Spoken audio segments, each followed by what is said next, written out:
4.5 inches. A break for lunch. It's like 12:30 something, so it started. The best way for me to be better is you have to be able to motivate yourself at all times. Hello. My name is Vicky. I'm the creator over here at Golden Goodies. And today I'm making a video about labels. But right now it's 7:30 a.m. I'm getting ready to go to a business seminar called Aspire in Illinois, Schaumburg, Illinois to be exact. And they're basically going to have a bunch of different speakers and presenters, and I'm excited about going to see two in particular.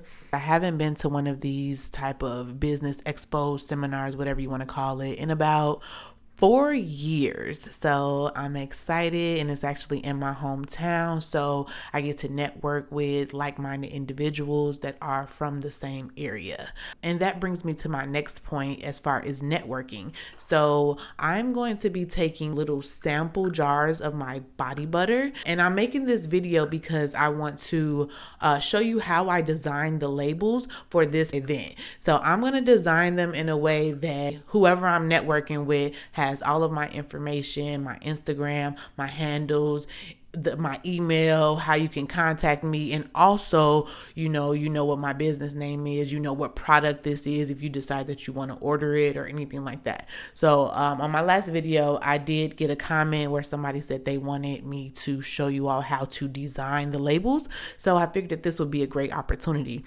And like I said, I'm going to the business seminar today, so it's crunch time. I need to make these labels real quick. I'm actually in process of making the body butter now, so it's super fresh. So let's get to it.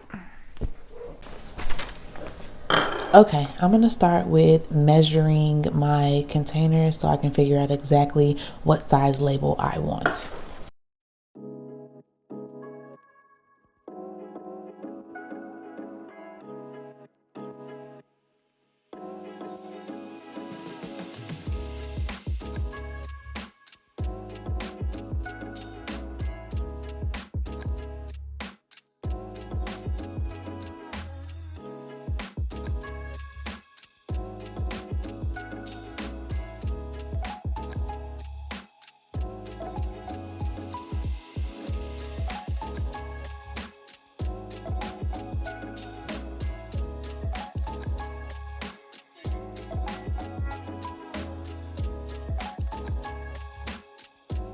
I think that's about right. All right, so that's our label. Now, I don't have a ruler, so I'm gonna use this measuring tape because guess what? It does the same thing. And ooh, this 4.5 inches by come on now. Let's just go with 1 inch. 4.5, 1 inch.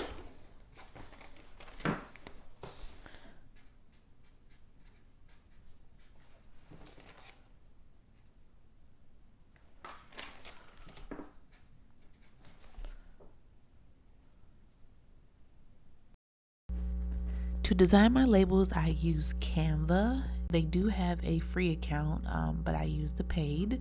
I go down to custom and I set my parameters, which is 4.5 by 1 inch. And then this shows us an example of what the label would look like. It's a widespread label, so it's kind of thin because we do have a small jar. First, you're gonna see me add my logo, which you want to already have that uploaded to Canva. So from there, I'm going to add my text boxes, and you can play with all the different fonts. They have so many. With the paid account, there are more features that you have access to, more fonts, more elements, pictures, and stuff like that. So it's up to you. Like I said, you can also do this with the free account. So now I'm just playing with the font here, figuring out what I want. And I'm not going to talk through this whole thing. You can kind of see what I'm doing here. I'm just adding everything that I want on my label. And yeah, I'll just let you watch from here.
If you want to know what label paper I use and how I make my labels waterproof, I'll link that video right here.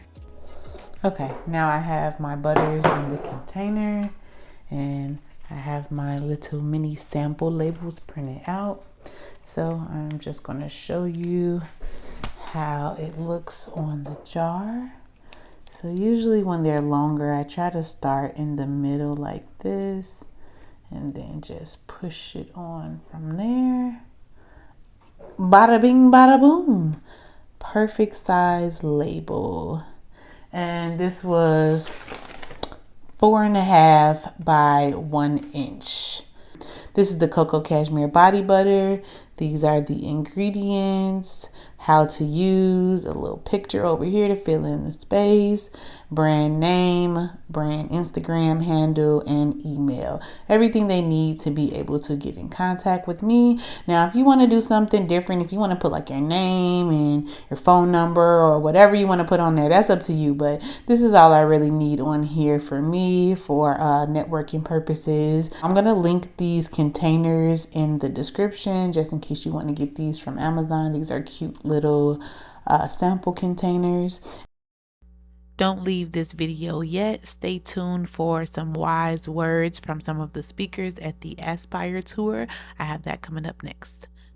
Okay, so I just made it to the convention center. They actually just took a break for lunch. It's like 12:30 something, so it started at 7. I missed the first half, but that's okay. I'm here now, so that's all that matters. Hopefully I did not miss the 2 speakers that I actually wanted to attend for. They're bigger speakers, so I would assume that they would be closer to the end. I don't think that they would just put them at the beginning because then people will probably leave. So I think I'm good. I'm gonna get some clips inside and hopefully I can get a few clips when those speakers are actually on stage. I'll be back. Again, and I want you to repeat it. You'll never be consistent, say it, with anything that is inconsistent with my unconscious program. What do I mean by that? How many of you, if you're honest, stayed in a relationship longer than you should have? If you're honest, raise your hand. Well, if you're triggered in your life, then that means that's your unconscious program. Are we tracking? Yes or no? So, if you want to be successful in your life, if you want to understand the value of money, and if you didn't come from that, like Andrew spoke about before, there's no way for you to be able to make sense of the information. Does that make sense, yes or no?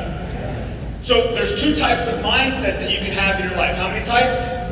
How many types? There's a victim mindset. Someone say victim.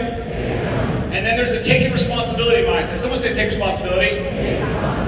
See, for me, growing up, I was a victim to my circumstances.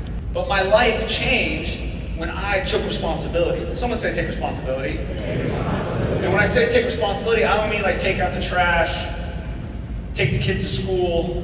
That's not the level of responsibility I'm talking about. I'm talking about being empowered. Someone say be empowered. Someone say be empowered. Be empowered. Someone say be empowered by my choices. Be empowered by my choices. So what I needed to do was take responsibility, which is being empowered, for my perspective of the fact. If you want to be a leader, there are some horrible times you will go through. And guess what? If you're the boss, everybody's going to look right at you. And if you look like they do, with poopy pants, kicking rocks down the fucking street, nothing's going to get done, nothing's going to get accomplished, no one will be motivated. Motivation comes and it goes. But you have to be the most motivated in life when you do not want to be. Does that make sense? Yeah. When all hell's broke loose and it's miserable in the world, you have to bring the fucking fire. All right? Yeah. When I was growing up, I didn't look for opportunities to be a leader. You have to be looking for them first. And don't look for them when it's 80 degrees, the wind's not blowing, sun's out. Look for them when it's cloudy, when it's fucking raining, when it's storming. And I mean that in your world of business. Right. People love the social media. Look at me, this is what I'm doing. They like catch that little flashy moment. Right. It's a minute long, maybe 90 seconds long. I want to see what you're made of when there's no cameras. Yeah. When there's no cheerleading squad. when I was fat, when there was no Jenny fucking Craig. Yeah. You know, like when there was no one there to motivate you, to wake you up, that's when you know who you are. Yeah. The best way for me to be better is you have to be able to motivate yourself at all times, because that's what a leader is. A leader must self-motivate himself or herself, because how are you going to motivate other people if you're looking for a fucking spark? You got to be the spark at all fucking times. That's why a leader sucks. It sucks to be in charge, because you can't have a bad day. You have to always be on point, and you learn those skills by yourself. What motivates me? What keeps me moving on these dark days?